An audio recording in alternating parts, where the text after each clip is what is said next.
பொன்னி நல்லா தூங்கிட்டு இருக்காங்க. அப்படியே திடீர்னு எழுந்துக்கிறாங்க. என்ன நெஞ்சு கரிக்கிற மாதிரி ஒரு மாதிரி இருக்குது அப்படின்னு சொல்லிட்டு யோசிச்சு பார்க்குறாங்க.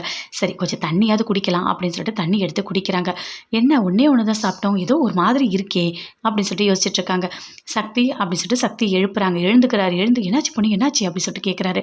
இல்லை ஒரு மாதிரி இருக்குது, நெஞ்சு கரிக்கிற மாதிரி இருக்குது, ஏதோ அது செரிக்கலை போல இருக்குது அப்படின்னு சொல்கிறாங்க பொன்னி.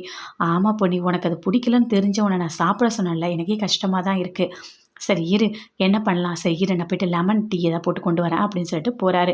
போயிட்டு லெமனெல்லாம் புழிஞ்சு விட்டு உப்பு போட்டு கொண்டு வராரு. கொண்டு வந்து இந்தா குடி அப்படின்னு சொல்கிறாரு. இந்த டம்ளரில் இருக்க எல்லாத்தையும் குடி அப்படின்னு சொல்லிட்டு குடிக்க வைக்கிறாரு. குடிக்கும் போதே சொல்கிறாங்க, இல்லை எனக்கு ஒரு மாதிரி இருக்குது, வாமிட் வர மாதிரி இருக்குது அப்படின்னு சொல்லிட்டு பொன்னி சொல்கிறாங்க. சரி எழுந்துருவா அப்படின்னு சொல்லிட்டு கூட்டிகிட்டு போகிறார் பாத்ரூமுக்கு. கூட்டிகிட்டு போகும்போது அப்படியே ஷர்ட் மேலேயே எடுத்துட்டாங்க வாமிட்டு. பரவாயில்ல விடு, நீ மீதிலாம் எடு அப்படின்னு சொல்லிட்டு வாமிட்லாம் எடுக்கிறாங்க. எடுத்துட்டோன்னே அப்படியே கையை பிடிச்சி கூட்டிகிட்டு வராரு. இப்போ பரவாயில்லையா அப்படின்னு சொல்லிட்டு. சாரி பொன்னி, நான் தெரியாமல் பண்ணிட்டேன், இனிமேல் உனக்கு அவுட் சைட் ஃபுட்டெல்லாம் நான் வாங்கி தர மாட்டேன் அப்படின்னு சொல்கிறாரு. பரவாயில்ல சக்தி, அதில் ஒன்றும் இல்லை அப்படின்னு சொல்லிட்டு பொன்னி சொல்கிறாங்க. சரி உனக்கு இப்போ எப்படி இருக்குது அப்படின்னு சொல்லிட்டு கேட்குறாரு.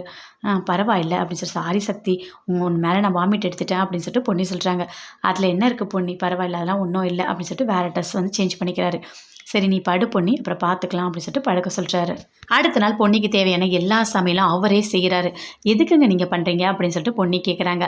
இல்லை இல்லை, உனக்கு கடையில் வாங்கி கொடுத்து தான் உடம்பு சரியில்லாம ஆச்சு, அதனால் இனிமேல் நான் கடையில் வாங்கவே மாட்டேன், நானே உனக்கு சமைச்சு தரேன், சூப்பராக சமைப்பேன் அப்படின்னு சொல்லிட்டு சக்தி சொல்கிறாரு. நீ வேணா பார்க்குறியா அப்படின்னு சொல்லிட்டு அப்படியே தூக்கி சமையல் ரூம் மேடையில் உட்கார வைக்கிறாரு. பொன்னி உட்காந்துட்டு பார்க்குறாங்க.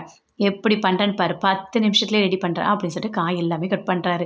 எல்லா காயும் கீழே விழுது. என்ன சக்தி, காயெல்லாம் பாதி கீழே விழுது அப்படின்னு சொல்லிட்டு பொன்னி சொல்கிறாங்க. ஐயோ ஆமாம் இல்லை அப்படின்னு சொல்லிட்டு எல்லாமே செஞ்சு சமைக்கிறாரு.